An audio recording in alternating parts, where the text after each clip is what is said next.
How to set EA app to launch at startup or stop it. Hey everyone, welcome back to Crazy Gamer. You can control whether the EA app opens automatically when your computer starts, so here's how you do it. First of all, open up the EA application on your PC and log into your account. Once you're logged in, go to the top right corner and click on your name or your profile icon, and then select Settings from the expanded menu. Once you're inside the Settings tab, go ahead and click on Applications. Now, under Application Setting, look for Open at Startup. If you toggle on Open on Startup option, this button will be turned on like it is right now. It'll turn into blue color and you have enabled Open on Startup feature. Once you have this button turned on, EA app launches when your PC starts.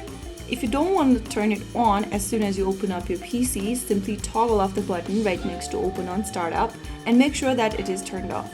Once you do this, the application will not launch at startup. If your PC feels slow when starting, it is better to disable the startup feature and open up the EA app only when you want to play games.